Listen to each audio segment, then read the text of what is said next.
Habang siya ay nagagalak, isang kamay ang lumitaw mula sa kung saan at hinawakan ng mahigpit ang kanyang mukha. Parang isang bugso ng hangin, ang ulo ni Song Fei ay nahiwalay sa kanyang liig bago pa malaman ng sinuman. Ito ay si Qin Feng na gumagamit ng Shadow Shield Slash. Humawak siya ng napakahigpit kaya ang ulo ni Song Fei ay patuloy na nag-spray ng nakakatakot na itim na dugo. Ang proseso ay nangyari ng napakabilis kaya ang mga baliw na fans ay walang oras na gumawa ng anuman. Nang ma-realize nila ang sitwasyon, tanging panik na sigaw lang ang nagawa nila. Big Brother. Sa sandaling lumabas ang mga salita sa kanilang mga bibig, tinapos din sila ni Qin Feng. Lumitaw ang notification panel na tila ba kanina pa naghihintay. Nakapatay ka ng isang two-headed fire splitter. Nakatanggap ng 1,500 experience points. Nakapatay ka ng player na Heaven's Defying Magic God. Nakapatay ka ng player na Song Fei Miao Miao. Nakapatay ka ng player na Following Brother Fei Forever. Nakapatay ka ng player na Little Fei Di. Nakapatay ka ng... Para siyang isang kidlat, humaharurot ng pahalang at patayo, patuloy na inaatake ang monster. Walang tigil na lumitaw ang damage numbers. Ang mga nakapaligid naman na laro ay sobrang nagulat kaya ang kanilang mga bibig ay nanatiling nakabukas, salit-salit silang napabulala sa gulat. Ano? Agad na napatay ang boss. Isang skill lang ay nag-deal ng ilang libong damage. Sobrang lakas nito. Ang isa sa mga skill ko ay nag-deal lang ng mahigit 100, pero ang sa kanya ay umaabot sa ilang libo. 10 beses na ito kaysa sa atin. Habang unti-unting naglalaho ang mga matinik na baging, medyo nalito si Qin Feng pero gumawa pa rin siya ng paghatol. Kahit hindi ko nakita ang anumang impormasyon tungkol sa misteryosong babaeng iyon, sa tingin ko ay may kaugnayan ito sa Eye of Judgment. Ang treasure chest na ito ay naglalabas ng maninning na gintong liwanag na nangangahulugang maaari itong maglaman ng mga epic level na item, pero kailangan ko pa ring mag-ingat dahil may pagkakataon pa ring makatagpo ng mga chest monster o mga trap. Itinuro niya ang unahan at nag-utos. Sige, buksan mo ang treasure chest. Ang tapat na mananampalataya ay lumapit at binuksan ang chest, isang nakakasilaw na liwanag ang sumabog mula sa loob habang napabulala si Qin Feng sa gulat. Ito ay isang skill book. Isang assassin skill na mayroong active at passive effects. Nang makilala niya ang item sa loob, sabay na lumitaw ang information panels nito. Mercy of Release, Epic Rank, Assassin Skill Book. Passive Effect. Aim at Wake Point. Positibo 100% damage sa wake points, double. Decapitation. Gamitin ng active para ang susunod mong atake ay magkaroon ng decapitation effect. Kailangan mong mag-deal ng 100% physical damage bawat segundo sa loob ng 3 segundo. Cooldown. 44.4 seconds. Tinignan ni Qin Feng ang info at sinabi. Ang passive effect ay direktang nagdodouble sa judgment sa wake points ng monster. Kahit pagkatapos ma-activate ang skill, kung ang susunod kong atake ay mag-deal ng 300 damage, ang decapitation effect ay matitrigger at magiging sanhi para ang kaaway ay makaranas ng karagdagang 300 damage bawat segundo sa susunod na 3 segundo. Ang kabuang damage ay magiging 1,200 points, direktang tripling nito. Bagamani ang mga skill tulad ng Shadow Shield Slash ay may kasamang maraming slash, ang decapitation na ito ay binibilang pa rin bilang isang atake. Bukod dito, ito ay isang epic skill, kailangan ko lang ng 0 evolution points para. Salamat na lang kay Xiao Hei. Ibebenta ko na lang ang natitira sa mga ito sa kanilang grupo, oras na para bumalik. Matapos makolekta ang mga item, kinontak ni Qin Feng si Lizzie. Xiao Hei, sabihin mo kay Wang Meng na bumalik sa maliit na bayan, magbebenta ako ng mga item sa kanya. Nang marinig ito, mabilis siyang sumagot. Big Boss, natapos mo na ang pag-explore sa ruins. Kung ganoon, babalik na rin kami sa maliit na bayan. Pag-alis sa tahimik at madilim na espasyo kanina, bumalik siya sa maliit na bayan para hanapin ang grupo ni Lizzie. Pero ang sitwasyon ay hindi mukhang maganda. Nagsalita si Qin Feng nang walang magawa. Ito ay lumabas na isang kumpol ng mga tao ang nakapaligid sa kanya, nagsisigawan sa isa-isa. Narito na si Shadow. Shadow. Shadow. Shadow. Shadow Big Brother, pwede ba tayong maging magkaibigan? Shadow Big Boss, kailangan mo ba ng mga utusan? Ako si 666. Ikaw ba si Shadow? Ako ang chairman ng Blue Peak Group sa Jianhai City, gusto kitang imbitahan na sumali sa amin. Big Boss, kami ay mula sa Firefly Town, ito ay. Big Boss. Mula kami sa Boxer Shorts Town. Isama mo naman kami, ipakakasal ko ang asawa ko sa'yo. Big Boss, mula kami sa Bichenyun Island Town. Ako ay mula sa. Hindi pinansin ni Qin Feng ang mga pagbati at isa lang ang napansin. Tila ang mga gate na patungo sa ibang bayan ay isa-isang nagbukas. Ngayon ay maaari na akong pumunta sa Firefly Town kung nasaan ang taong si Song Fei. Nang walang imik, naglaho siya sa harap ng lahat na naging sanhi ng pagwawala ng mga tao. Wala na siya. Buisit, sino ang nagsabi sa inyo na kulitin siya? Hindi ba iyon din ang ginagawa nyo? Napakapangit ng kapatid mo pero naglakas loob kang ipakilala siya sa Big Boss. Ang nanay mo, tingnan mo kung hindi kita bugbugin hanggang mamatay. Sinong takot sa kanino? Tumakas si Qin Feng sa gulo habang naka-stealth. Pagkatapos ay nagpakita siya sa lokasyon ni Lizzie at Xiao Hei. Nakita niya ang kanyang kakilala at sumagot. Big Boss. Lumingon si Lizzie at kumaway sa tao sa malayo, sumisigaw ng malakas.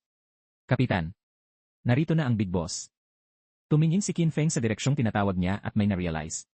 Sa grupo ni Wang Meng ay kasama si Xiao Yu. Nag-isip siya ng may pagkalito. Xiao Yu. Paano nakasali ang babaeng iyon sa grupo ni Wang Meng? Natatakot ako na si Wang Meng at ang kanyang mga kasamahan ay mapahamak ng husto dahil sa kanya. Bukod dito, kailangan kong mag-ingat. Alam ng buong mundo ang pag-iral ni Shadow, pero hindi ko maaaring ipakita ang tunay kong pagkakakilanlan dahil hindi ko pa naililipat ang aking mga kakayahan sa realidad. Bukod pa riyan, walang mabilang na mga tao ang tumatarget sa akin ngayon, kahit isang kutsilyo lang ay sapat na para bawiin ang aking buhay. Pagkakita kay Qin Feng, sobrang excited si Xiao Yu at naisip sa sarili. Si Shadow ba yon? Mukhang napakalakas niya. Kumpara sa kanya, si Wang Meng at ang iba pa ay mga bulok na isda at panis na hipon lang. Kung matutulungan niya akong mag-level up, natatakot ako na sa loob lang ng ilang araw ay makakatagpo ko na si Emir Songfei. Isinasantabi ang mga iniisip, lumapit siya para ibenta ang mga item. Ang mga kagamitang ito ay saktong-sakto para sa mga class ng inyong team. Ang mga basic skill book na ito ay maaari ring magpahusay sa combat efficiency ng lahat. Nagpatuloy siya sa tapat na boses. Salamat. Malaki ang naitulong mo sa amin, hindi ko na talaga alam kung paano ka babayaran. Kung kailangan mo kami para sa anumang bagay sa hinaharap, tawagan mo lang kami at gagawin namin ang aming makakaya para tumulong. Isang miyembro ng team ang nag-cheer ng masaya. Diyos ko, ang pinakamahusay talaga ni Big Boss Shadow. Maaari na ba talaga akong gumamit ng gold equipment ng ganito kaga? Hindi na seryoso ang hitsura ni Wang Meng kundi masayang napabulalas. Ito ay isang gold rank skill, napakahusay nito. Sa isang sandali lang, ang lakas ko ay nag-triple. Bukod dito, pinapayagan tayo ng Big Boss na bumili ng installment, nagpapatunay ito na talagang nagtitiwala siya sa atin. Bigla siyang may na-realize at nagsalita ng may nalilitong mukha. Bakit walang kahit anong gamit para sa priest? Nagsalita si Cheng ng may pandidiri. Kung wala, di wala. Hindi na masama na nakakakuha siya ng experience points sa pagsunod sa atin. Nahihiyang lumapit si Xiao Yu kay Qin Feng at nagtanong sa mahinang boses. Hello, Big Boss. Ako ang priest ng team ni Wang Meng, maaari ko bang itanong kung wala bang priest equipment para sa akin? Sakto naman, lumitaw ang isang information panel. Ang player na si Xiao Yu ay nagpadala sa iyo ng friend request. Tumingin siya sa kanya na may mga matang puno ng pag-asa. Si Qin Feng naman ay nagpakita ng malamig na mukha. Pagkatapos ay bigla siyang naglaho nang hindi nag-iwan ng anumang salita. Napabulala si Xiao Yu sa pagkalito. Siya. Saan siya pumunta? Pagkakita rito, nagsalita si Wang Meng para all-win siya. Tila walang priest items ang Big Boss sa pagkakataong ito, magkakaroon din yan mamaya. Matalas pa rin ang dila ni si Cheng gaya ng dati. Sa tingin ko ay ayaw lang niya siyang pansinin. Nagsalita rin si Lizzie para bigyan siya ng katiyakan. Si Big Boss Shadow ay parang isang banal na dragon, nakikita mo ang ulo pero hindi ang buntot. Napakagwapo. Nagpatuloy si Qin Feng habang naka-stealth at pumasok sa isang tindahan, pagkatapos ay biglang naalala. Sa aking backpack, mayroon pa ring isang gold rank priest staff at kahit isang gold rank priest skill book. Pero paano naman ang ganoon kahalagang bagay ay madaling ibibigay kay Xiao Yu?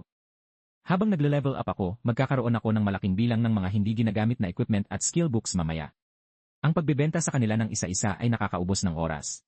Ang gobyerno sa likod ni Wang Meng ay nagkataong nangangailangan ng mga bagay na ito. Hindi ko hahayaang maapektuhan ni Xiao Yu ang kooperasyon ko sa gobyerno. Tila kailangan ko pang mabilis na makahanap ng isang priest para sa team ni Wang Meng para mapatalsik si Xiao Yu. Naisip niya ang isang mahusay na priest. Kailangan kong mahanap si Xiao Xu ng mabilis. Si Gu Yixue, isa sa mga manager ng God-Slaying Guild sa kanyang nakaraang buhay. Mayroon siyang hidden class sa priest system, ang Whitebird Oracle. Palagi siyang may puting ibon na nakakatulong sa pag-heal at pagpataas ng buffs. Siya lang ang tanging malakas na priest na kilala niya sa kanyang nakaraang buhay na kayang tumalo sa isang epic rank boss ng mag-isa, isa siyang napakalakas na teammate. Sa paghahambing, si Xiao Yu ay hamak na basura lang. Tama, naalala ko na si Xiao Xu ay nasa Firefly Town gaya ni Song Fei. Perpekto iyon. Maaari kong makatagpo si Xiao Xu at dalhin siya sa team ni Wang Meng sa wakas, dumating si Qin Feng sa teleportation portal at lumitaw ang information panel. Destinasyon: Firefly Town. Mabilis siyang idinala ng portal sa lokasyon. Ang tanawin dito ay medyo mapanglaw, maririnig ang huni ng hangin sa itaas. Matapos maglakad ng sandali, nakarinig siya ng ilang mga estranghero na nag-uusap. Bilisan niyo nang bumalik. Ang silver rank boss ay may mas mababa na sa kalahating yi. Huwag hayaang mapakinabangan ito ng iba, kundi sayang lang ang pagkamatay. Buwisit ang hayop na Song Fei na iyon, napakaraming babaeng kasama. Sino ba ang gustong makipagkumpetensya sa kanya? Hindi ko talaga makuha, isa lang siyang maliit na star, bakit napakarami niyang mga fans na walang isip? Hindi ako susuko, ngayon ay papatayin ko ang poging iyon. Nakamit ni Qin Feng ang kanyang layunin at nag-isip. Nahanap ko agad ang kinaroroonan ni Song Fei ng napakabilis. Matapos maglakad ng sandali, dumating siya sa isang tiwangwang na lugar. Tumingin si Qin Feng sa paligid at nag-obserba. Ito ay isang level 5 area, ang Morning Valley. Ang mga monster dito ay fire splitters at chain splitters. Sa pagpasok ng mas malalim, ang magulong tunog ay naging mas malinaw. Bilis, sugurin nyo. Naglakas loob kang saktan ako. Mamatay ka. Mabilis na magtago. Sinusubukan ng mga manlalaro na talunin ang isang fire splitter. Nagtago siya sa isang sulok para panoorin ang labanan. Ang two-headed fire splitter ay isang silver rank boss, pero ang eksena ay medyo magulo. Maraming mga manlalaro ang nagpapatayan sa isa-di-isa. Bigla, isang grupo ng mga estranghero ang lumitaw sa harap ng mga mata ni Qin Feng. Humakbang sila at hinarangan ang ibang mga manlalaro. Walang iba kundi ang grupo ni Song Fei. Ang mga manlalaro kanina ay sumugod na parang nakatagpo ng kaaway at sumigaw. Song Fei, hayop ka. Noong huli ay inambush mo ako at kinuha ang lifespan ko, ngayon ay tatapusin na kita. Akala mo baligtas ka sa pagtatago sa likod ng mga female mages. Mayroon akong god tier skill na partikular na pang-counter sa mga mage na tinatawag na throat lock. Mamatay ka. Bago pa man sila makalapit, isa sa mga panatiko na fan ang naunang kumilos. Huwag na huwag mong sasaktan si Brother Song Fei. Ang isa pang manlalaro ay napabulala sa pagkalito. Ano? Nagtatago pa rin si Qin Feng sa parehong lugar habang pinapanood ang palabas at inaalala ang nangyari sa kanyang nakaraang buhay. Ang pangalan ni Song Fei ay Heaven's Defying Magic God, isang mage.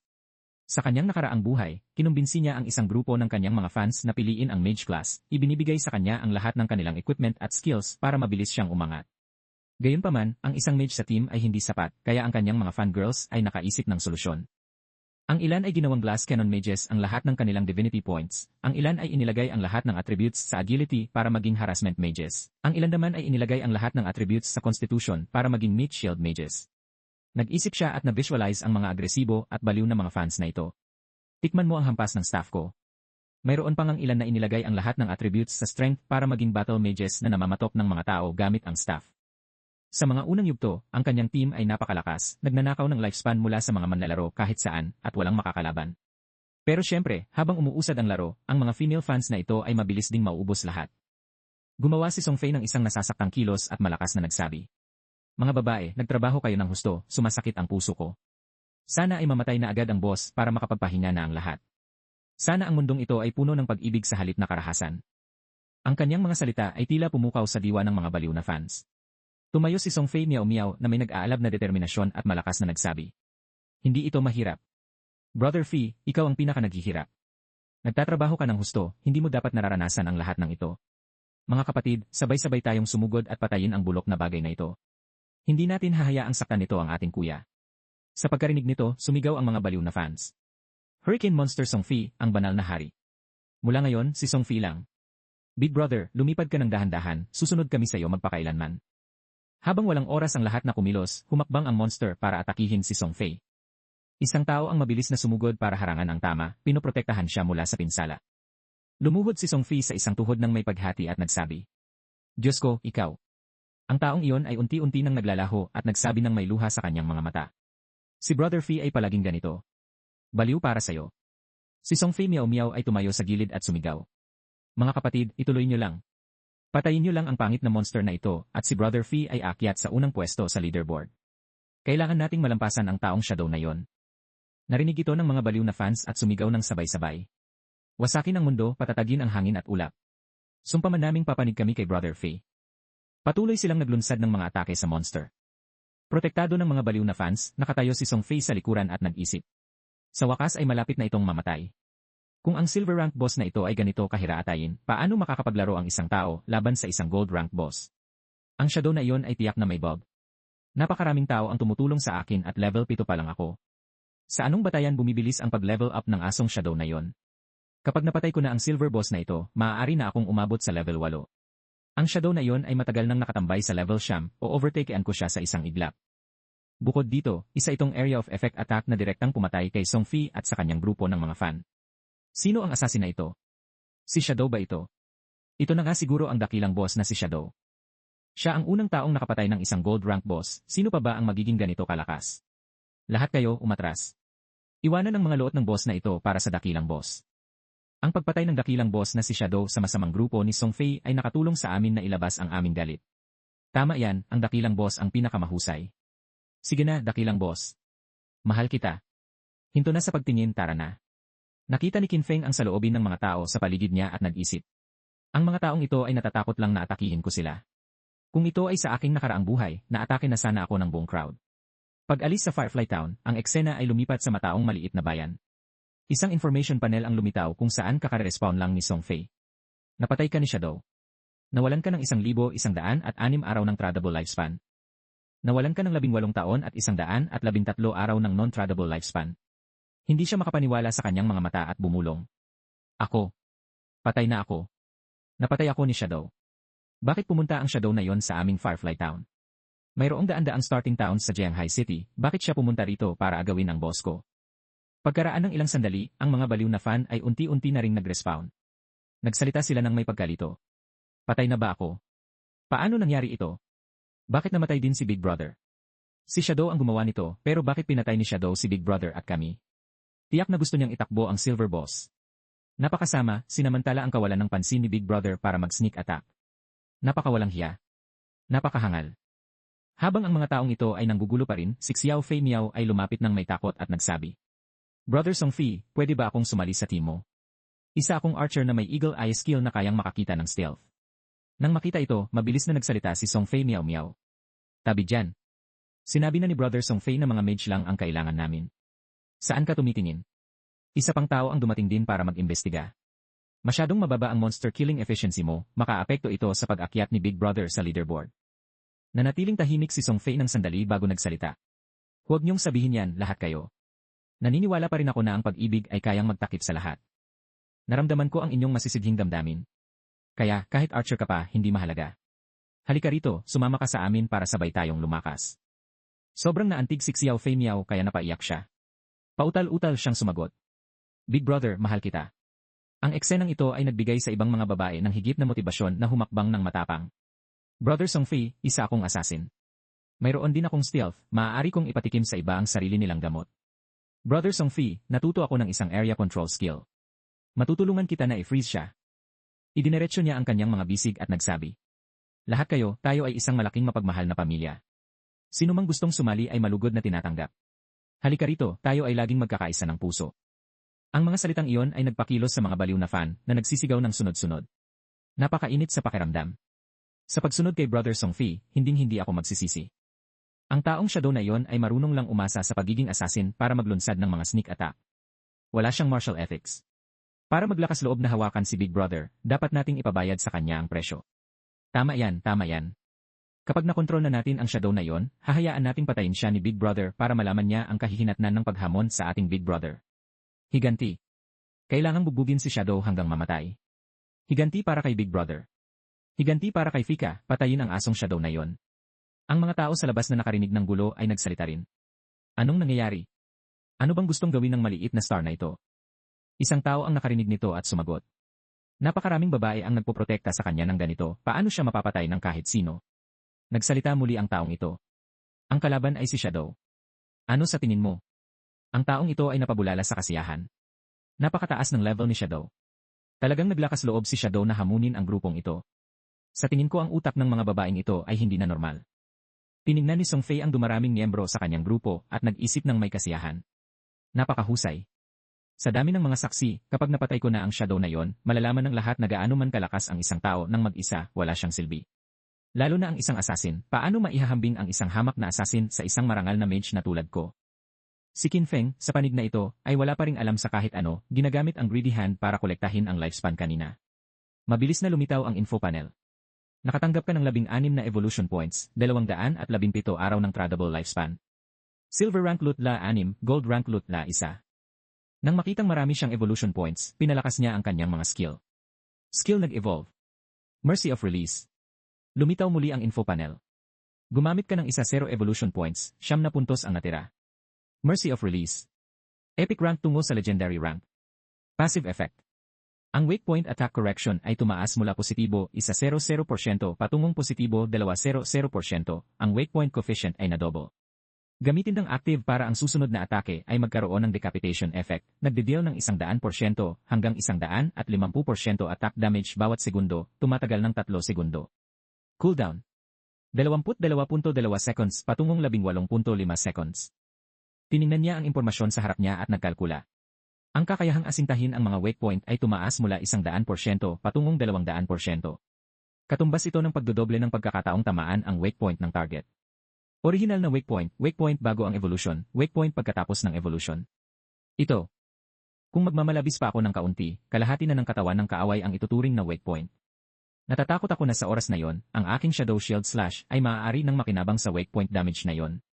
Tungkol naman sa decapitation damage, kakarami lang nito, at ang cooldown ay bumaba mula 30 seconds patungong 25 seconds. Parang kaya ko na talagang mag-instant kill ng gold rank boss. Ang isang epic skill noong una ay nangailangan lang ng 0 evolution points para mag-evolve sa legendary rank, pero para maging mythic mula sa epic, kailangan nito ng 100 beses na mas maraming evolution points. Mula legendary patungong mythic ay kailangan ng 200 points. Ayon sa panuntunang ito, para mag-evolve ang epic rank greedy hand, kailangan nito ng 2 0 points. Pagkatapos para maabot ang legendary level, kakailanganin nito ng 3,400 points. Mayroon pa akong 9 na evolution points na natira. Ano ang gagawin ko sa 9 na puntos na ito? I evolve at papalakasin ko na lang ang backstab. Matapos siyang magsalita, patuloy na lumitaw ang info panel. Itinitig ni Qinfeng ang kanyang mga mata sa info panel at nagpatuloy. Isang silver boss plus isang kumpol ng mga manlalaro ang tumulong sa akin na kumita ng higit sa 1,400 araw ng tradable lifespan. Ayos. Oras na para bumalik sa bayan. Bago pa man niya maisara ang info panel, may lumapit mula sa likuran. Inihampas nito ang kutsilyo sa kanya ng kasing bilis ng hangin at sumigaw. Mamatay ka na, Shadow. Ang talim ay nasa harap na niya, kaunting distansya na lang. Pero tila ba ito ay kinokontrol, ang talim ay hindi sumunod sa orihinal nitong direksyon at nadulas palayo sa katawan ni Qinfeng. Hindi naintindihan ng babae ang kakarating lang na nangyari at nagtaka. Bakit? Bakit ganito? Bumagsak siya sa lupa, na-realize na hindi na niya kayang ituloy ang pakikipaglaban at kumilos. Buwisit, stealth. Sa gilid ng bangin sa itaas, ang mga baliw na fan ni Song Fei na may hawak na mga sulo ay sumigaw ng sabay-sabay. Mamatay ka, hayop na Shadow. Napaligiran ka na namin. Isang tao ang sumigaw ng may nag-aalab na determinasyon. Naparito kami para maghiganti para kay Brother Song Fei. Mabilis na ginamit ni Qinfeng ang kanyang skill. Stealth. Nang makita ito, hinilanik si Yao Fei Miao ang kanyang busog at sumigaw. Walang silbi. Kaya naming madetect ang iyong stealth. Ang arrow ay lumabas sa busog at lumipad pa itaas sa langit. Napansin niya ang isang gumagamit ng stealth at sumigaw. Magaling, lantad ka na. Matapang na nagsabi si Song Fei Miao Miao. Mga kapatid, gamitin niyo ang inyong pinakamalalakas na skill para durugin siya. Kapag ang mga Fei fan ay kumilos, wala dapat damong mabubuhay. Ang babaeng gumamit ng kutsilyo kanina ay tumingin sa mga ataking lumilipad patungo sa kanya at mabilis na sumigaw. Sandali, ako ito. Pero huli na ang lahat. Sabay-sabay na dumating ang mga atake na lumikha ng isang malaking pagsabog. Makapal na usok ang pumailan lang at hindi na makita ang tao. Sa kabila ng nakitang ito, nagsalita pa rin ng may katigasan ng ulo si Song Fei Miao Miao. Ayos. Ayos lang iyon. Tutal, hindi naman siya mage na nagpapatunay na hindi niya talaga mahal si Fei Fei. Ito ang parusang kailangan niyang pagtiisan. Mabilis na pakawalan ng agila at hanapin si Shadow. Nang marinig ang utos, sumunod si Xiao Fei Miao. Naiintindihan ko. Biglang may tumunog na kampana mula sa kung saan na nagpalamig sa hangin. Isang notification panel ang mabilis na lumitaw. Ding! Ghost Fire Bell. Special item. Soul Scaring. Aktibong patunugin ang Ghost Fire Bell para i-disable ang lahat ng kaaway sa loob ng 100 metro radius sa loob ng 3 segundo. Cooldown. 521 seconds. Ang mga baliw na fan ay wala man lang oras na kumilos bago sila na immobilize. Nagsalita si Xiao Fei Miao ng may pagkalito. Hindi ako makagalaw. Bigla silang nahila pa atras. Lahat ay napahapo sa gulat. Ito ay si Qinfeng na sumugod mula sa kung saan gamit ang Shadow Shield Slash.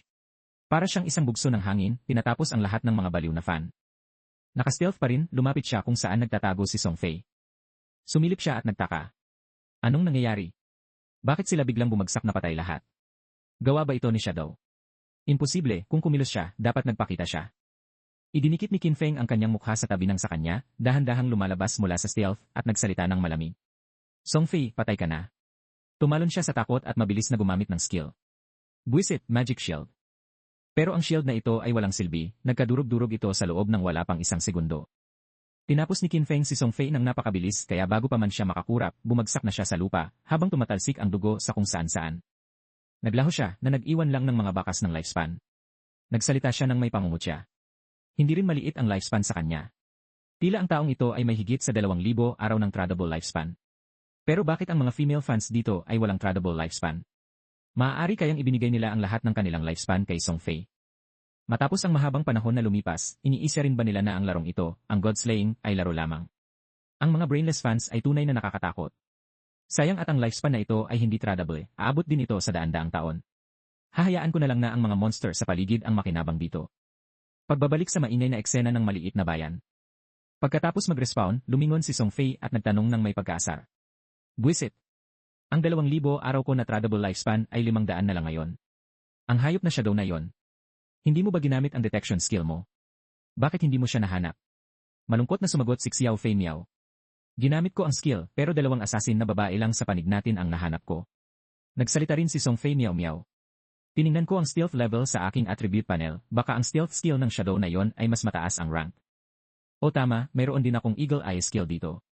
Ang anti-stealth level ay rank 1, kaya rank 1 invisible targets lang ang nakikita ko. Kung ang kalaban ay rank 2 o mas mataas, hindi ko siya makikita. Nang marinig ito, nairitang nagsalita si Song Fei. Ang buwisit na shadow na yon ay bigla-biglang sumusulpot at naglalaho ng walang bakas. Paano ko dedepensahan ang sarili ko? Matapos ilabas ang galit, natakot siya na baka mapatay siyang muli. Pero hindi ko naman siya kinalaban. Naagaw na ang boss, siguro hindi na niya ako babalikan para patayin, di ba? Hindi, impossible. Paano kung naiinggit siya sa aking kamanghamanghang kagandahan at gusto niya akong patayin? Nang marinig ang pagiging narcissistic ni Song Fei, sumigaw ang mga baliw na fan ng may nag-aalab na determinasyon. Para sa kaligtasan ng lahat, pumunta tayo sa ibang lugar para mag-level up. Kung saan man pupunta si Fei Fei, sumusumpa kaming susunod. Hindi nagtagal, sa Firefly Town, si Qin Feng ay naka-stealth, naghahanap sa paligid. Tumingin siya sa paligid at nagsalita ng may pagkalito. Nakapagtataka, hindi makita ang grupo ni Song Fei. Pumunta ba sila sa ibang bayan? O nag-offline na ba sila? Sa sandaling ito, nagpakita siya at nagtanong sa isang tao sa tabi ng daan. Hey, alam mo ba kung saan nagpunta ang grupo ni Song Fei? Nagulat ang tao sa tanong at napabulalas. Pinatay mo ako sa takot. Dakilang boss siya daw. Dakilang boss, dumaan sila roon. Bilisan mo at patayin mo siya. Pero mayroon akong isang kahilingan. Kapag pinatay mo na si Song Fei mamaya, pwede bang iligtas mo ang girlfriend ko? Ang pangalan niya ay Xiao Fei Miao, isa siyang female hunter. Nang marinig ito, malamig na nagsabi si Qin Feng. Iminumungkahi ko na magpalit ka na ng girlfriend. Nag-isip siya sa sarili. Ang girlfriend niya ay tila yung hunter na nakakadetect ng stealth ko. Nagsalita muli ang tao. Dakilang boss, nagmamakaawa ako sa'yo. Napakahiraara sa akin na makahanap ng girlfriend. Bago pa man siya makatapos, naglaho na siya. Sinundan ni Qin Feng ang mga direksyon habang naka-stealth, nag-isip. Bagamali alam ko ang direksyon ng kanilang pag-alis, hindi ko alam ang kanilang destinasyon. Ang paghahanap sa kanila ay abutin ng maraming oras. Kung mahanap ko lang sana si Xiaoxue, iyon ay magiging mainam. Ang boyfriend sa likod ay sumusubok pa ring humabol. Nagmamakaawa ako sa'yo, dakilang boss. Habang naglalakad si Qin Feng, isang figura ang dumaan. Nang makita ang imahe ng babaeng iyon, isang pangalan ang agad na pumasok sa kanyang isip. Xiaoxue. Mabilis na nagpakita si Qin Feng, hinabol siya at tinawag. Magandang binibini, pakiusap tulungan mo ako. Nang makarinig ng tawag, nagtanong pabalik si Guiyixue. Ikaw ba si Shadow? Hindi niya sinagot ang tanong kundi mabilis na naglabas ng isang staff at direktang nagsalita. Nabalitaan ko na ang class mo ay kayang maghanap ng mga target sa malawak na lugar, tama. Hanapin mo ang lokasyon ni Song Fei para sa akin at ibebenta ko sa iyo ang gold rank staff na ito sa mababang presyo bilang gantimpala. Sa sandaling makita ni Guiyixue ang item, nagliwanag ang kanyang mga mata. Nagtanong siya habang nakikipag-trade sa kanya. Pero saan mo naman narinig na kaya kong maghanap sa malawak na lugar? Hindi ko pa ito sinasabi sa kahit kanino. Nagtanong pabalik si Qin Feng. Huwag mo nang alalahanin yon. Gusto mo ba itong gold rank weapon o hindi? Si Guiyixue, na nabulag ng item, ay mabilis na sumagot. Gusto ko. Pero hindi ko iyan kayang bayaran. Bago pa man siya makatapos, sumingit si Qin Feng. Wala ka bang kahit 500 araw? Ang orihinal nitong presyo ay hindi bababa sa 700 araw. Tila may naalala siya at nagsabi. Oh, nagkataon na meron pala ako. Nang walang pag-aalinlangan, ginawa niya ang deal. Agad na lumitaw ang info panel. Matagumpay ang transaksyon. Hawak ni Guiyixue ang staff sa kanyang kamay at mumiting parang tanga. Isang gold rank staff. Tinapik ng bahagya ni Qin Feng ang kanyang noo para ibalik siya sa realidad. Nagsalita siya ng walang magawa. Bilis, magtrabaho na tayo. Habang nagkakas ng spell, nag-isip si Guiyixue. Bagamani ito ang unang pagkakataon na nakilala ko ang shadow na ito, nagbibigay siya sa akin ng pakiramdam na parang matagal na kaming magkakilala. Sa kabila ng kanyang iniisip, nagbiro siya. Hindi ka ba natatakot na kunin ko ang item at umalis nang hindi ka tinutulungan, dakilang boss? Hindi na intindihan ni Qin Feng ang kanyang ibig sabihin at sumagot ng tapat. Ano? Hindi mo ba kinamumuhian ang taong si Song Fei? Nagtanong pabalik si Guiyixue ng may gulat. Alam pa pala ni dakilang boss na kinamumuhian ko si Song Fei. Kaibigan ba kita sa totoong buhay? Pero bakit hindi ganoon ang tunog ng boses mo? Nang marinig ito, sumagot siya ng malabo. Hulaan mo. Sumang-ayon si Guiyixue at sinabing, pagod na akong manghula, tapos ay bumaling kay Whitebird, nakakalipad lang ng mataas, at sinabing, tara na. Hindi na siya mukhang mapaglaro, ang kanyang mukha ay may dalang hindi maipaliwanag na kaseryosohan. Ibinuka ng Whitebird ang mga pakpak nito at lumipad palabas ng mataong residential area, dumiretso sa matatayog na pulang batong bundok. Nakatago sa isang maliit na sulok sa malayo ang isang malaking grupo.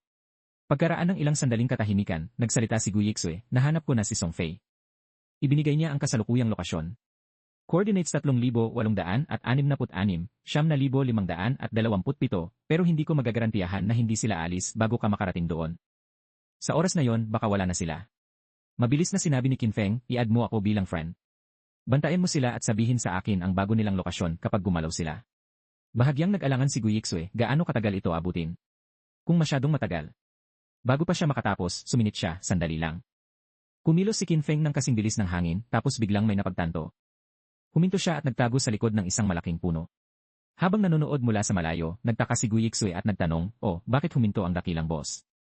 Tahimik na tiningnan ni Qinfeng ang mga simbolo sa puno at nagsalita, tumingin ka sa paligid at tingnan kung may iba pang malalaking puno na tulad nito sa malapit. Nang marinig ito, agad siyang sumagot, sige, sandali lang. Dakilang boss, may isang puno 100 metro sa harap mo at isa pa 100 metro sa kaliwa mo. Itinaas niya ang isang kamay at bahagyang hinawakan ang simbolo sa puno. Hindi napigilan ni Guiyixue na magtanong ng may pag-usisa, anong klaseng simbolo ito? Pero ang sagot sa kanya ay malabo lang. Hulaan mo. Pagkatapos magsalita ni Qinfeng, biglang nabuo ang isang triangular link sa pagitan ng tatlong puno na may haligi ng liwanag sa gitna. Si Guiyixue, na nagmamasid sa kakaibang bagay mula sa malayo, ay agad na sumigaw, isang emerald grade treasure chest. Maingat niyang inobserbahan ang chest bago magsalita, hindi ko inaasahan na makatatagpo ako ng blessing of the ancient gods sa isang starting town. Hindi masama ang swerte, talagang nakabukas pa ng treasure chest. Ang blessing of the ancient gods ay maaaring lumitaw kahit saan sa lupaing kinalimutan ng mga Diyos. Sa pangkalahatan, magkakaroon ng ilang kakaibang simbolo sa isang partikular na lugar at kapag na-activate ang lahat, mabubuksan ang blessing. Ang iba ay nagpapatawag ng boss monsters, ang iba ay nagpapatawag ng grupo ng mga mob at mayroon ding mga treasure chest at kahit mga natatanging gantimpala. Si Guiyixue, mula sa malayo, ay hindi nagtipid sa papuri, ang galing talaga ni dakilang boss. Ang treasure chest na ito ay tiyak na naglalaman ng hindi bababa sa 1,000 araw ng lifespan, tama ba? Kung gayon, hindi ba rin nagkakahalaga yon ng 10 milyong renmi? Nang marinig siya, nag-isip si Qinfeng sa kanyang sarili, medyo tumpak ang kanyang pagtatantya. Sa nakaraan kong buhay sa oras na ito, ang palitan para sa tradable lifespan ay 1 sa 10,000, at unang araw pa lang ito. Sa ikalawang araw, tumaas ito sa mahigit 1 sa 50,000. Humakbang pasulong si Qinfeng para buksan ang chest. Agad na lumitaw ang info panel. Binuksan mo ang isang emerald treasure chest. Nakatanggap ka ng emerald grade skill book. Curse of the Blooming Flower. Nagulat siya sa skill na nasa harap niya, Curse of the Blooming Flower. Anong klaseng skill ito? Tila naintindihan ang kanyang pagkalito, nagpaliwanag ang info panel. Emerald Grade Curse of the Blooming Flower. Isang general skill book. Ginagamit sa katawan ng player sa loob ng 15 segundo pagkatapos mamatay, isang isinumpang bulaklak ang tutubo sa katawan ng kaaway at patuloy na hihigop sa tradable lifespan ng target hanggang sa umabot ito sa 0. Walang cooldown. Pagkatanggap ng impormasyon, nag-isip si Qinfeng, ito ang sirang skill na narinig ko sa nakaraan kong buhay. Kaya ang pangalan ng skill na ito ay Curse of the Blooming Flower. Mukhang bagay naman. Nagpasya siyang pag-aralan ito agad at ipinagpatuloy ang kanyang pag-isip. Gamit ang skill na ito, tuwing papatay ako ng player, kailangan ko lang protektahan ang katawan ng kaaway, at hihigupin ng isinumpang bulaklak ang lahat ng kanilang tradable lifespan. Malapit nang matapos ang maliligayang araw ni Song Fei. Sa pagkakataong ito, papatayin kita hanggang sa. Lumipat ang eksena sa ibang lugar, isang lobo ang naglalabas ng pangil at umaalulong sa sakit. Matapos manlaban ng sandali, sumuko ito sa mga pag-atake mula sa grupo ni Song Fei. May pagmamalaki niyang sinabi, nakatakbo na ako ng ganito kalayo, kaya siguro hindi na ako hahabulin ni Shadow, di ba? Inagawan mo ako ng silver rank boss at pinatay mo ako ng 2 beses, sapat na yon. Hindi mo na kailangang habulin ako hanggang dito. Hintayin mo lang hanggang sa maabot ko ang mas mataas na level, tapos sisingilin kita, Shadow. Biglang tumawag si Xiao Fei, Miao, brother, tingnan mo. May nakikipaglaban sa boss doon. Nang tumingin si Song Fei, nakilala niya ang mga taong iyon, mukha silang pamilyar, malamang ay mga fan ni New Jiaki. Nang marinig ang pangalang iyon, nagalit siya, ano? Nag-react din ang mga baliw na fan na parang tinusok ang kanilang kahinaan, galit na sumisigaw, mga fan na naman ni New Jiaki. Ang mga nakakadiring insekto na iyon ay gusto lang tulungan si New Jiaki na makarating sa top rank. Xiao Fei, Miao, manguna ka. Mga sister, tara patayin natin sila. Hindi natin pwedeng hayaan na makaapekto ang mga bastardong ito sa ranking ni Kaka. Ang grupo ng mga tao na nag-akala pa ring may dumarating para tumulong ay mabilis na tumawag, ayos. Nandito na ang mga reinforcement. Hello sa lahat, ang boss na ito ay halos wala ng health. Talunin natin ito ng sabay-sabay.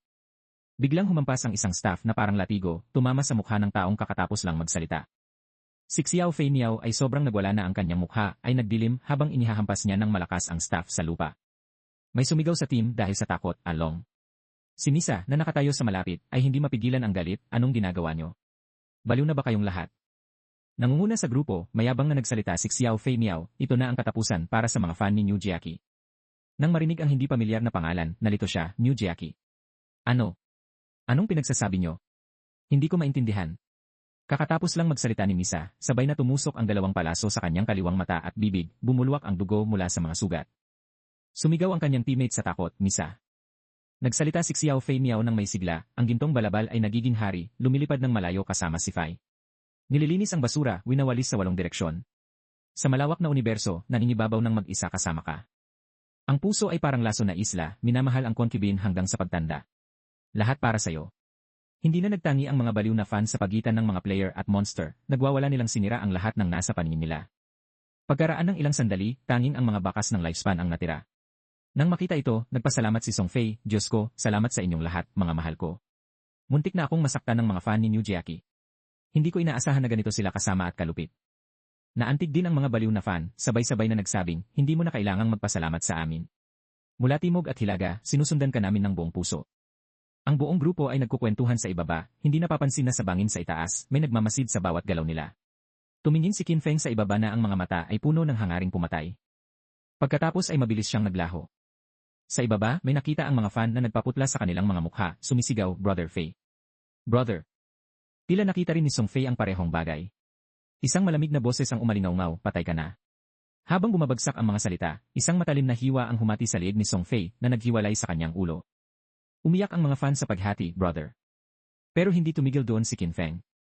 Habang naka-stealth, nilapitan niya ang walang ulong katawan ni Song Fei. Hindi mabilis at hindi rin mabagal, ginamit niya ang skill.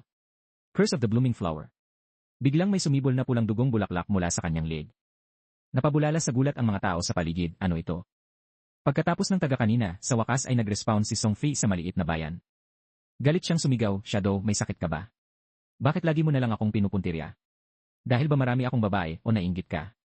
Buisit, ang pagpunta ng lalaking ito sa Firefly Town ay siguradong dahil sa akin. Posible kayang ang babaeng gusto niya ay fan ko. Kung gayon, anong kinalaman nun sa akin? Habang naginitnit siya sa galit, biglang lumitaw ang info panel. Ang tradable lifespan ay patuloy na bumababa. 400, 300 at 70, 380, 370. Hindi na intindihan ni Song Fei kung anong nangyayari, bakit wala pang 400 days ang lifespan ko. At bumababa pa rin ito. Buisit, anong nangyayari? May ganito bang parusa sa sobrang daming beses na pagkamatay? Nag-respawn din ang mga baliw na fan pagkaraan ng ilang sandali. Nang makita siya, nagmamadali nilang sinabi, Brother. Hindi maganda ito. Ang lalaking shadow na iyon ay nag-cast ng skill sa katawan mo, isang kumpol ng mga pulang dugong bulaklak ang lumitaw, at parang may hinihigop silang kung ano mula sayo. Natulala si Song Fei, ilang salita lang ang naibulong, ano? Mga bulaklak na namumukadkad sa katawan ko. Kaya ang mga bulaklak na iyon ay hinihigop ang lifespan ko. Mabagal pa ring ipinapakita ng info panel ang mga numero. 350, 340, 330. Sa wakas ay naintindihan niya ang intensyon ni Qin Feng, buwisit na shadow, napakasama. Gusto niya ang buhay ko. Offline. Mag-offline. Kapag napatay ulit ako, mauubos ang lifespan ko. Biglang sumigaw si Song Fei, lahat mag-offline muna tayo. Babalik ako sa realidad para bumili ng lifespan, tapos babalik para ipagpalit sa mga equipment. Sa oras na yon, kumpleto na tayo sa armas na may pinahusay na diskarte para labanan siya. Ang mga fan, na parang lumakas ang loob, ay sumagot ng buong tapang, lumipad kung saan man naisin ang puso. Galit siyang nagmura sa isip niya, Shadow, humanda ka. Hindi pa tapos ito. Hindi naging madali para sa akin na magsanay ng 2.5 taon para makamit ang mayroon ako ngayon. Hindi ako naniniwala na hindi kita kayang durugin gamit ang pera. Sa isang partikular na lugar, ang mga equinox flower ay namumukadkad ng matingkad na pula sa isang sulok ng langit. Niligpit na ngayon ni Qin Feng ang lahat ng baliw na fan ni Song Fei, ang mga pulang dugong bulaklak ay masiglang sumibol sa kanilang mga katawan. Lumitaw na ang info panel kanina pa. Dahil ang player ay nakapatay ng napakaraming iba pa, ang kasalukuyang mamamatay tao ay nasa level 4. Sa pagkamatay, 76.87% ng kasalukuyang lifespan ang mawawala. Walang pakialam si Qin Feng sa info panel at nagsalita, isa pang 1,000 araw ng lifespan.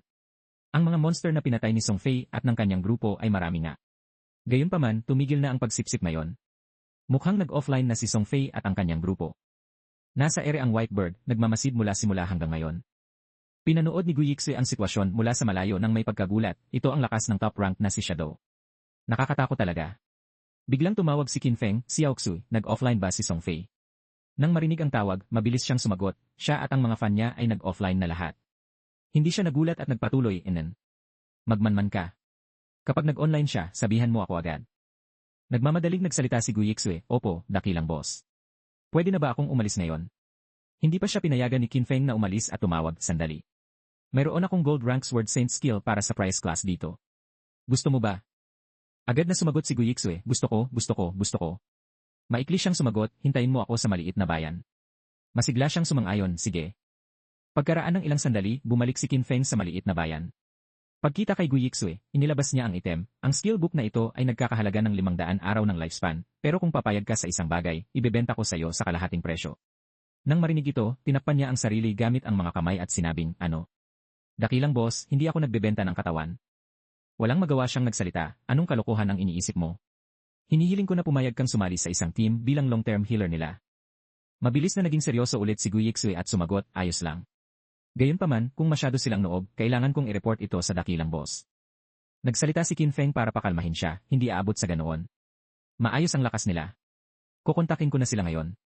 Pag-alis sa maliit na bayan, lumipat ang eksena sa isang lugar na may malakas na ulan kung saan pinapatay ang isang monster.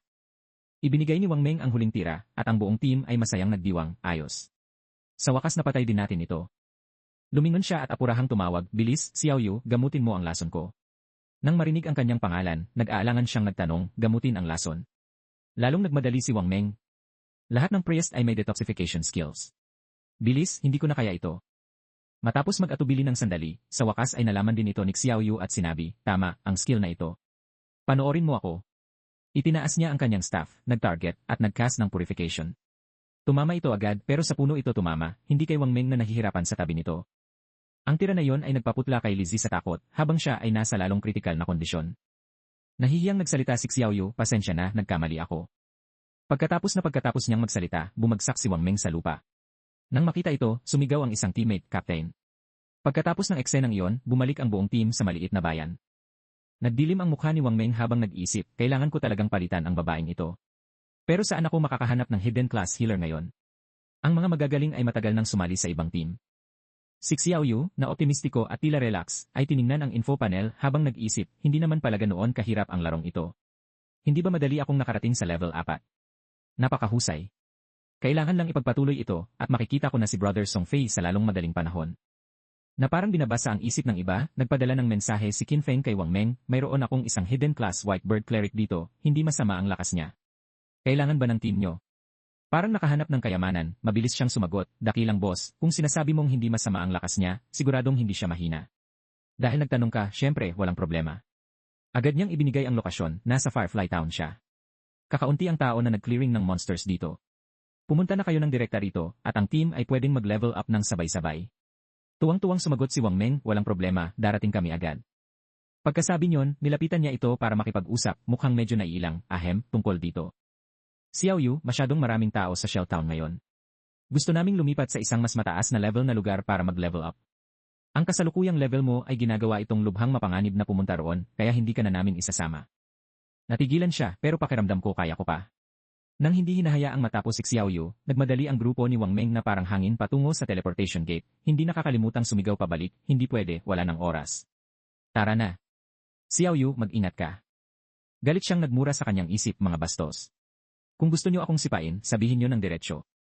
Bakit kailangan pang gumawa ng mga dahilan? Mabuti na rin yon, sawang-sawa na rin ako sa inyo. Pupunta ako para hanapin ang dakilang boss Shadow para gabayan ako. Pagkaraan ng ilang sandali, nahanap ng team ni Wang Meng si Qin Feng. Kumaway siya mula sa malayo at sumigaw ng malakas, dakilang boss. Biglang lumitaw ang info panel. Nakatanggap ka ng 800 araw ng lifespan. Nagsimulang magpakilala si Wang Meng, ito ay para sa equipment na binili ko noong huling beses. May utang pa akong 500 araw sa'yo. Ang aming Captain An ay darating para ibigay ito sa iyo mamaya. Ang lifespan sa larong ito ay talagang mahirap kitain. Nang marinig ang pangalan, nag-isip siya, Captain An. Si Anyu kaya yon? Habang iniisip yon, ipinakilala niya sila ng malakas, sige. Ito si Ixu. Ang pangalan niya ay Wang Meng, magkakilala kayong dalawa. Biglang may boses na umalingaw mula sa kung saan, Wang Meng, nandito na ako. Isang player na pinangalan ng Enforcing Justice ang lumapit sa kanila mula sa malayo. Pagkakita sa taong iyon, nakasiguro si Qin Feng sa kanyang isip, si Anyu nga ito. IN. Enforcing Justice. Unique Hidden Class. Dragon Swordsman. Isang high-level powerhouse, top 20 sa mundo sa nakaraan kong buhay. Isa sa mga haligi ng bansang Great Xia at ang bangungot ng hindi mabilang ng mga dayuhang kaaway. Lumapit siya at nakipagkamay para bumati, dakilang Boss Shadow, ikinagagalak kong makilala ka. Ang pangalan ko ay Anyu. Hangang-hanga ako sayo. Magalang siyang sumagot, hello. Habang bumabati, nag-isip siya, ito ang unang pagkakataon na nakatagpo ako ng isang powerhouse sa larong Gods Abandoned na may mas mataas na rank kaysa sa akin sa nakaraang buhay. Hindi na nagpaligoy-ligoy si Anyu at nagtanong ng direkta, dakilang Boss Shadow, masyadong mabilis ang bilis ng pag-unlad mo. Mayroon ka bang sikreto? Nagbiro pa nga ako kanina kung baka isa kang transmigrator o isang taong reincarnated. Nanatiling tahimik si Qin Feng, nag-isip lamang, sa naalala ko sa nakaraan kong buhay, ang babaeng ito ay hindi kasama sa team ni Wang Meng, mukhang nakabili si Anyu ng maraming tradable lifespan para sa mga opisyal ng Jianghai City. Ang Dragon Swordsman ay may napakalakas na survivability, sa paglalagay ng lifespan sa kanya, siguradong kampante ang gobyerno. Nagpatuloy si Anyu ng walang pag-aalinlangan, dakilang boss, kung mayroon kang anumang kagamitan sa hinaharap, pakibenta ito sa amin. Bibilhin namin ang lahat. Bukod doon, ang lifespan ng aming mga opisyal sa Jianghai City ay nasa akin lahat. Hindi ako papatayin ng dakilang boss, di ba?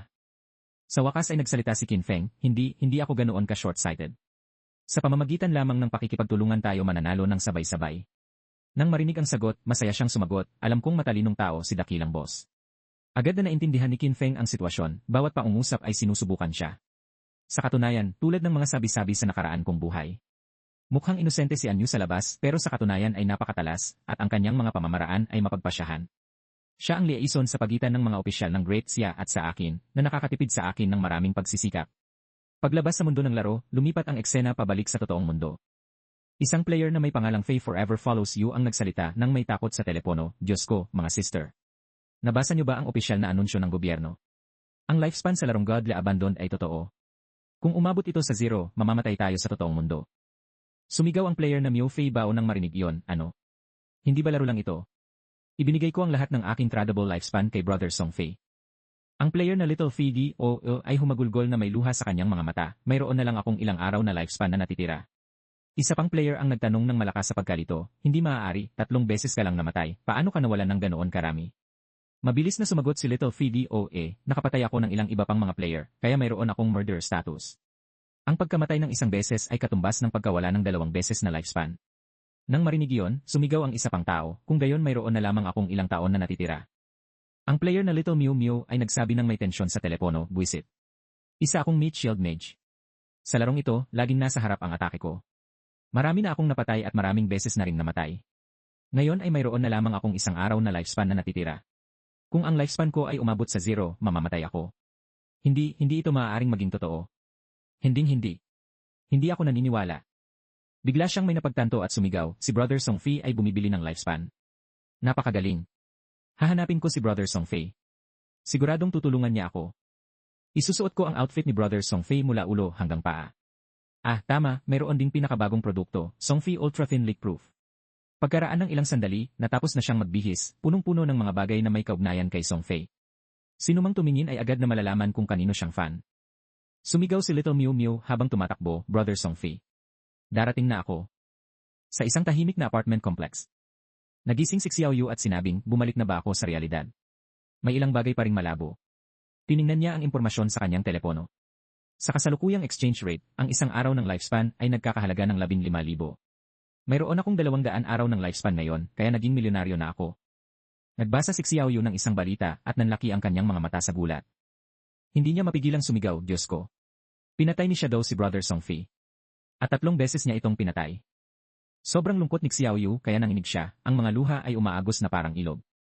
Hindi niya mapigilan ang kanyang mga luha at lalong umiyak ng malakas. Sinabi sa akin ng tangang iyon na kung ang lifespan ay umabot sa 0 sa laro, talagang mamamatay ka sa totoong buhay. Bagamani nagsisimula tayo sa 100 taon ng non-tradable lifespan, ang pagkamatay ng 3 beses ay nag-iwan na lamang ng mahigit 12 taon. Brother Song Fei. Hindi. Pero bakit gustong patayin ni Shadow si Brother Song Fei? Bukod dito, ayon sa group chat, pinatay niya si Brother Song Fei ng 3 beses habang napapalibutan ng 12 ng mga tao. Nakakatakot iyon. Paano siya naging ganoon kalakas? Biglang may lumabas na mensahe sa kanyang telepono mula sa player na Song Fei Miu Miu. Mga sister, magtipon ng mga dilad. Kailangan ni Brother Song Fei ng tulong. Ang mga sister sa Jianghai City ay maaaring pumunta para hanapin siya at ibenta ang inyong tradable lifespan sa kanya. Kasalukuyan siyang nasa Dajiang Square. Ang buying rate ay 1:10,000. Mga sister, pagkakataon nyo na ito para kumita ng pera at tulungan si Brother Song Fei. Nang makita ito, nagmamadaling nagpalit ng damit si Xiaoyu. Nasa Dajiang Square pala si Brother Song Fei. Hindi iyon malayo sa akin. Hindi ko lang pwedeng panoorin na maubos ang lifespan niya. Kailangan kong pumunta para tulungan si Brother Song Fei. Buti na lang, salamat sa mga tangang iyon, kumita ako ng mahigit 200 tradable days. Sapat na para tulungan si Brother Song Fei. Pagkatapos niyang magsalita, nagmadali siyang lumabas agad. Bumalik sa mundo ng laro, isang shrimp-headed monster ang kakatapos lang hiwain ng ilang beses. Sa dalampasigan na may asul na tubig at puting buhangin, isang serye ng mga sea monster ang napatay ni Qin Feng. Mabilis na lumitaw ang notification panel. Pagbati, nakaabot ka na sa level 10. Ang iyong attributes mind, etiquette, integrity, shame panandang pandagdag 2. Nakatanggap ka ng 5 free attribute points. Na-unlock mo na ang class ascension. Ikaw ang unang player sa Jianghai City na nakarating sa level 10, nakatanggap ng 7 reputation points. Ikaw ang unang player sa Great Xia Kingdom na nakarating sa level 10, nakatanggap ng 14 na reputation points. Ikaw ang unang player sa mundo na nakarating sa level 10, nakatanggap ng 21 reputation points. Kapag mayroon ng 7 level 10 players sa Jianghai City, ang teleportation function sa Land Forgotten Ila the Gods ay maa-activate. Lumitaw din ang info panel sa ibang maliliit na bayan para ipaalam sa lahat ng player. Pagbati sa player na si Shadow dahil sa pagiging unang player na nakarating sa level 10. Espesyal na anunsyo. Ibinalita sa buong mundo, ang mga player na nakakita ng anunsyo ay maingay na nag-usap, si Shadow na naman talaga. Unang kill sa Gold Boss ay siya, una sa level 10 sa mundo ay siya rin. Napakalakas talaga ni dakilang boss Shadow. Bukod doon, narinig ko lang na pinatay din ng dakilang boss ang isang maliit na celebrity ng ilang beses. Ang lalaking Song Fei na yon, di ba? Deserve ng ganoong uri ng tao yon. Kaya ang Shadow na yon ay mula sa Great Xia. Alam kong mayroon akong unique hidden class, pero level 8 pa lang ako ngayon. Kaya ano ba ang meron sa Shadow na yon? Sa ating 1.5 bilyong Tiansu people, wala bang sinuman ang makakahabol kay Shadow? Ang info panel ay patuloy na lumilitaw sa paligid niya. Nakagamit ka ng 13 evolution points. Natitira. 0. Initial skill. Backstab Enhancement Platinum Emerald. Passive effect. Kapag umaatake mula sa likuran ng target, ang damage ay tumataas ng 40% hanggang 50%. Tumingin siya sa malalayong dagat at nagsalita. Ang tradable lifespan ay mahigit 7,000 araw pa lang. Kulang na kulang pa rin. Sa pagkakataong ito, hindi nagpakita ang info panel ng data ng skill kundi impormasyon tungkol sa kanya. Nag-isip si Qin Feng sa kanyang sarili, para makaalis sa starting town, kailangang magtipon ng 7 level 10 players para mabuksan ang teleportation array sa Land Forgotten Ila the Gods. Pero ang pinakamataas na level sa kasalukuyan ay level 7 pa lang, kaya kailangan ko pang maghintay ng sandali. Mabuti na rin yon, maaari akong bumalik sa realidad at lutasin muna ang isang problema. Pagkatapos ay dahan-dahan siyang naglaho sa gitna ng malamig na simoy ng hangin at ang tunog ng mga alon ng karagatan. Bumalik na ngayon si Qin Feng sa totoong mundo. Dahan-dahan niyang iminulat ang kanyang mga mata, malabo ang mga ito, ngunit napakaliwanag. Lumitaw ang info panel. Gusto mo bang gumamit ng tradable lifespan para i-extract ang mga kakayahan sa realidad? Pinili agad ni Qin Feng ang. Matapos tanggapin ang kahilingan, ang notification panel ay nagpakita ng mga kategorya. 1. I-extract ang class at level. 2. I-extract ang equipment. 3. I-extract ang skills. 4. I-extract ang bloodline pansamantalang hindi available. 5. I-extract ang divinity pansamantalang hindi available. Binasa niya ang lahat bago magsalita, I-extract ang class. Pagkatanggap ng seleksyon, sumagot ang panel. Nakagamit ka ng 1,000 araw ng tradable lifespan. Na-extract mo na ang unique hidden class. Shadow. Natanggap mo na ang unique hidden class. Shadow. Ang class passive ay aktibo na ngayon. Strength panandang pandagdag 3, Constitution panandang pandagdag 3, Agility panandang pandagdag 8, Spirit panandang pandagdag 5. Hindi tumigil doon si Qin Feng at nagpatuloy, ay extract ang 2 levels. Lumitaw ang isang serye ng mga kaugnay na impormasyon. Matapos basahin ang info panel, nagpasya siya, susunod ay extract ang skills. Biglang may napagtanto si Qin Feng. Sa lohika, habang tumataas ang level ng skill, mas maraming lifespan ang kailangan para i-extract ito, na posibleng tumaas ng husto. Sa hindi inaasahan, ang lifespan na nagamit sa pag-extract ng isang skill ay base sa initial grade nito, at hindi sa level ko pagkatapos ng evolution. Ang stealth ay nangangailangan lang ng 900 araw na base, at ang na-extract na skill ay nag-synchronize sa platinum rank sa laro. Napakamura nito. Pagkatapos niyang magsalita, lumitaw ang notification. Nakagamit ka ng 900 araw ng tradable lifespan at na-extract ang platinum grade skill. Stealth. Nakagamit ka ng 2,262 araw ng tradable lifespan at na-extract ang silver grade skill. Poisonous Dart. Nararamdaman ang lakas na tumataas sa loob niya, sinabi niya, mayroon pang 1,272 araw ng lifespan na natitira, pero hindi ko muna pwedeng i-extract ang ibang skills sa ngayon. Ang pag-extract ng mga skills sa ganito kamurang presyo at makuha ang platinum grade stealth na ito ay talagang napakamura. Ang kamay ni Qin Feng ay naglabas ng isang madilim na aura. Ang aurang iyon ay nagmula na ngayon sa kanyang buong katawan. Ang lakas ng aking katawan ay doble na ngayon kaysa sa isang normal na tao. Ang leksiko ay umabot na sa 32 points, nalampasan ang limitasyon ng tao. Sa walang limitasyong invisibility at kakayahang maghagis ng mga poison dart hanggang 14 na metro, siguradong makakahanap ako ng pagkakataon na patayin si Song Fei. Kinuha ni Qin Feng ang kanyang telepono at tiningnan ang pinakabagong balita, nagtatanong, si Song Fei ay baliw na bumibili ng lifespan. Plano ba niyang dagdagan ito para sa laro at bumalik para makipagtuo sa akin? Ang Dajang Square ay mga 7 o 8 kilometro mula rito. Sa bilis ko ngayon, abutin lang ako ng mahigit 0 minuto para tumakbo papunta roon. Biglang nag-vibrate ang telepono, nagpapahiwatig ng bagong mensahe. Tiningnan niya ang pangalan ng nagpadala at bumulong, Hu Qibin. Ang supervisor na yon na umaasa sa kapangyarihan ng kumpanya para mabuli ang mga tao. Pagkasabi niyon, binasa niya ang mensahe. Qin Feng. Matigas na ba ang mga pakpak mo ngayon? Hindi sumasagot sa telepono. Ang pagkagusto sa iyo ng Young Miss ay iyong biyaya, pero naglalakas loob kang hindi makinig. Tawagan mo ako agad kundi. Ang pagbasa pa lang niyon ay nagpagalit na sa kanya. Tanga. Kaswal niya itong idinagdag sa blacklist. Humakbang palayo si Qin Feng, ang kanyang aura ay patuloy na nagniningning ng walang hinto. Inihagis niya ang telepono sa gilid at gumamit ng stealth mode. Bago tuluyang mawala, naggalit ang ngipin ni Qin Feng at diniin ang bawat salita, malalaman din ng mga taong ito ang katotohanan ng larong Godly Abandon. Ang open space ay isang marangyang entablado, nag-aalab ang kapaligiran. Ang pangalang isinisigaw ay Song Fei. Sa ibaba, ang mga babaeng sabik na sabik ay patuloy na sumisigaw ng pangalan niya, Song Fei. Mula sa ibaba, makikita ang 2 tao, isang lalaki at isang babae na nakaupo sa mga silya. Ang tunog ng pangalang Song Fei ay umaalingaw pa rin. Nang makalapit, luminaw na ang lalaking nakaupo ay si Song Fei na pinupuri ng lahat at sa tabi niya ay si Jiang Li. Sumulyap siya at malambing na nagtanong, Honey, nabalitaan kong pinatay ka ni Shadow ng 3 beses sa laro. Huwag kang mag-alala, nagpadala ako ng mga tao para alamin ang tunay na pagkatao ng Shadow na yon. Bahagya siyang kumunot noo at nagtanong, kumusta ang investigasyon? Sa harap ng maraming tao, nagsuot siya ng ngiti, nagpadala ako ng mga tao sa Firefly Town para kontakin siya. Pagkatapos ay bibigyan natin siya ng halagang hindi niya matatanggihan. Hintayin nating bumalik siya sa realidad para kunin ang pera, tapos ha. Pagkatapos ay yumuko si Jiang Li na nagpapakita ng tusong tingin, huhulihin natin siya. Sa oras na yon, siguradong tatawagin ka namin, Song Fei, para ilabas ang galit mo. Ngumisi ng nakakaalipusta si Song Fei at sumagot, sabihan mo ako kapag dumating ang oras. Nabalitaan kong ginamit ng Dajang Company nyo ang paraang ito para kontrolin ang ilang players at pilitin silang magtrabaho ng libre, tama. Tinakpan niya ang kanyang bibig at humagikik, lahat sila ay mga tangang basura na walang masyadong lifespan. Ikaw pa rin ang pinakamagaling na may napakaraming babaeng handang magbigay ng lifespan sa iyo, handa pang mamatay para sa iyo. Nang marinig ang mga salita ni Jiang Li, ngumiti rin siya ng may kasiyahan, ang kumpiyansa ay nagniningning sa kanyang mukha. Biglang may malakas na boses na umalingaw mula sa ibaba ng entablado, na kumuha ng atensyon ng lahat, Hoy, pwede bang maghunos dili kayo? Ibinibenta niyo ang lifespan niyo sa iba ng ganyan. Isang lalaking nakasuot ng ordinaryo ang nagtaas ng boses, hindi ba kayo nagbabasa ng balita mula sa gobyerno? Kapag naging 0 ang lifespan sa laro, mamamatay din kayo sa realidad. Hindi alam ni Song Fei kung ano ang sasabihin sa lalaki. Nang walang magsalita, nagpatuloy ang lalaki, at ikaw din, Song Fei. Alam mong konektado ang lifespan sa buhay at kamatayan, pero bini-brainwash mo ang mga fans para bumili ng lifespan. Pumapatay ka ng tao. Ididemanda ka namin. Hinawakan niya ang kanyang ulo, nag-isip sandali, tama nga, may dumating para manggulo.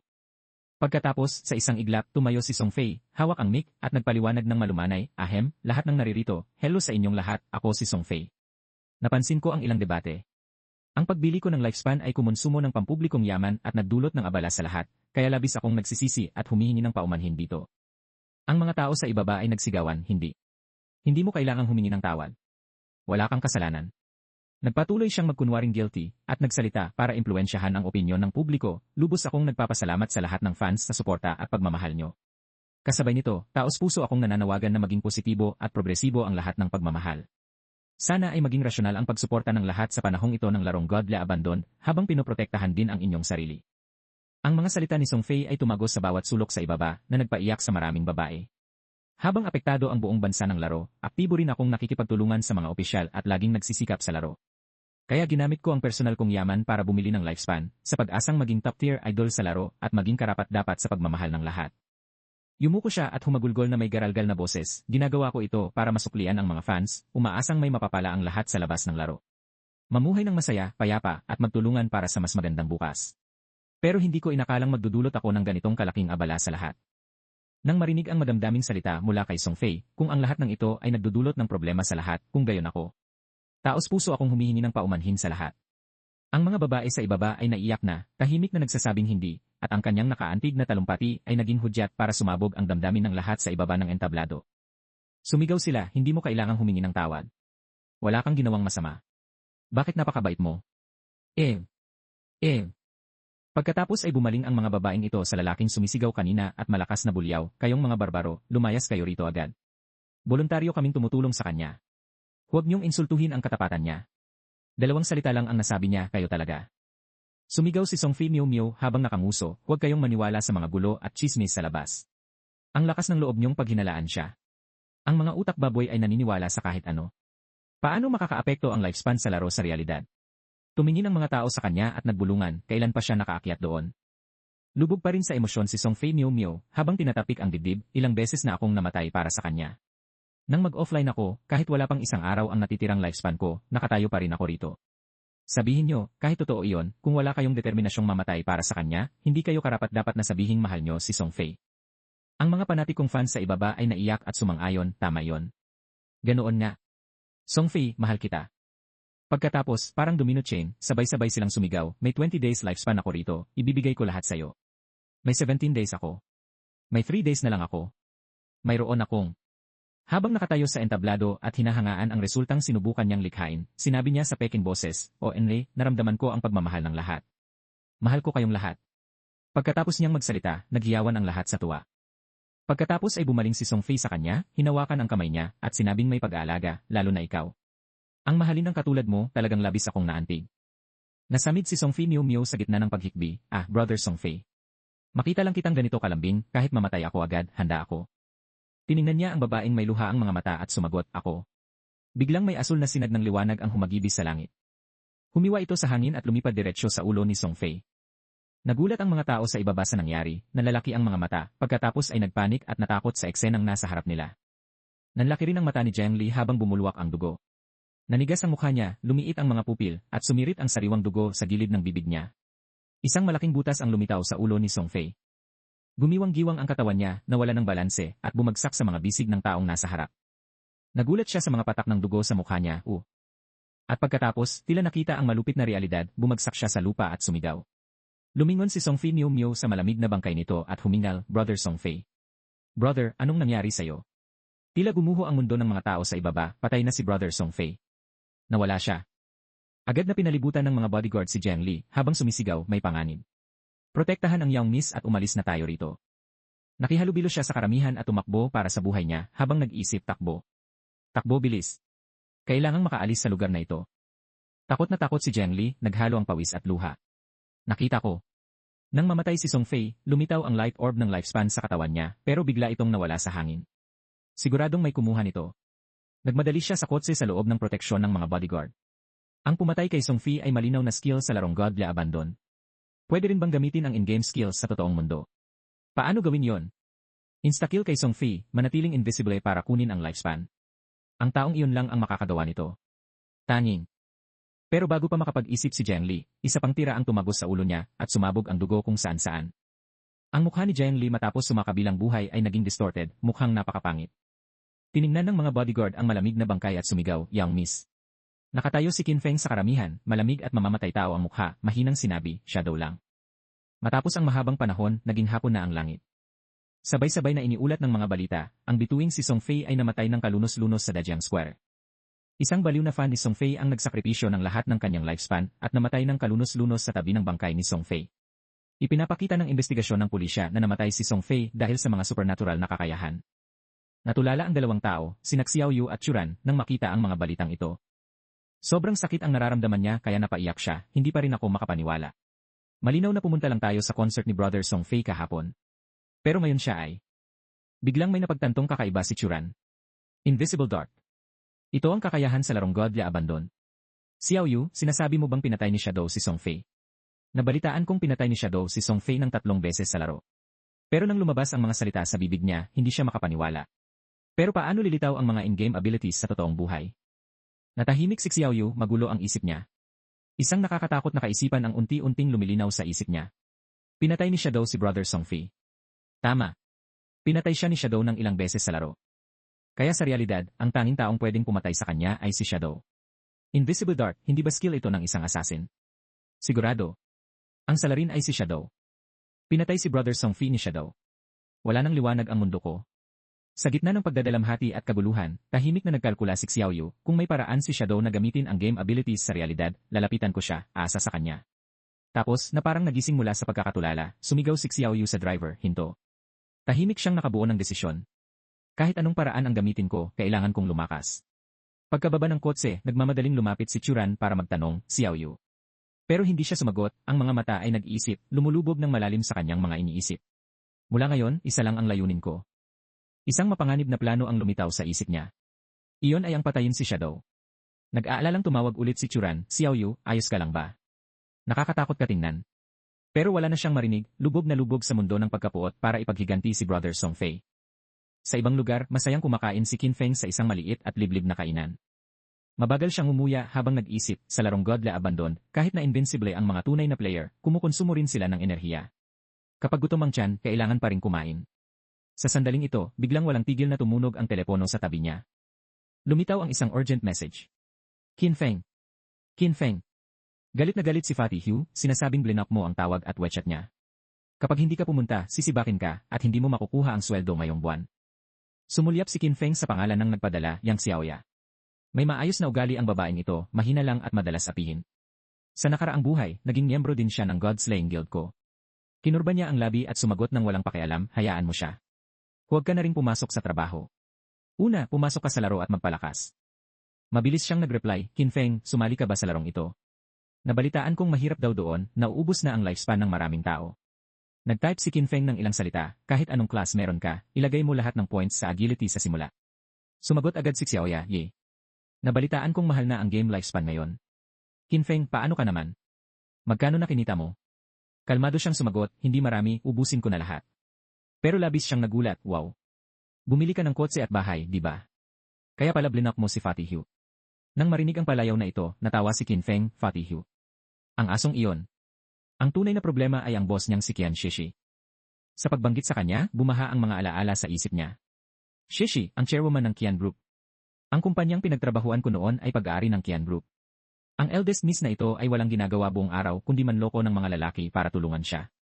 Pumapasok sa hotel kasama ang 6 na middle-aged na dayuhang lalaki at nagmamaneho ng sports cars para magsaya kasama ang 3 African-American na lalaki. Ngayon pati ako pinag-interesan niya. Kumulot ang noo ni Qin Feng, malinaw na lumitaw ang mga imahe at chismis tungkol sa kanya. Sinasamba ni Shishi ang lahat ng dayuhan. Hindi nagtagal matapos ilunsad ang larong Godly Abandon, umalis siya sa Great Xia at pumunta sa North America, tapos pinangunahan ang pagtatatag ng Alice in Wonderland Guild, isa sa top 3 guilds sa North America, na partikular na kumakalaban sa Great Xia. Sa nakaraang buhay, nagdulot siya ng hindi mabilang na gulo para sa Great Xia at sa God-Slaying Guild ko. Tahimik siyang nagpasya, kailangang humanap ng paraan para harapin siya bago siya pumunta sa ibang bansa. Kung hindi, kapag nakarating na siya sa North America, hindi na madaling harapin siya. Kapag namatay si Shishi, malaki ang posibilidad na hindi maitatatag ang Alice in Wonderland Guild. Isang masamang isip ang dumaan, may chismis na maraming founders ng Alice Guild ay may romantikong relasyon kay Shishi. Kailangan lang mamatay ang babaeng ito, at natural na mawawalan ng koneksyon ang mga founders na yon sa isa-di-isa. Hindi pa ganap na nabubuo ang ideya nang biglang may hindi inaasahang tawag ang umabala sa pag-isip niya. Biglang tumawag si Xiao Yu. Agad niyang sinagot, hello. Pagkasagot pa lang niya, galit na sumigaw si Xiao Yu, Qin Feng. Nakakasagot ka pa pala ng telepono. Akala ko namatay ka na sa laro. Kung buhay ka pa, sasabihan kita, nakapera na ako pambili ng bahay, kaya huwag mo na akong gambalain sa hinaharap. Sumagot siya sa napakakalmadong tono, mabuti yan. May iba pa ba? Galit siyang sumigaw, huwag mo na akong gambalain sa hinaharap at hindi rin kita hahanapin at huwag mong subukang alamin kung saan ako nakatira. Kalmadong sinabi ni Qin Feng nagnin at nagsabi, kung wala nang iba, ibababa ko na. Isang galit na sigaw ang umalingaw sa kabilang linya, mamatay ka na. Qin Feng, pinuputol ko na ang ugnayan sa'yo. Nang marinig iyon, masaya siyang sumang-ayon, yee. Pagkatapos ay desidido niyang ibinaba ang telepono.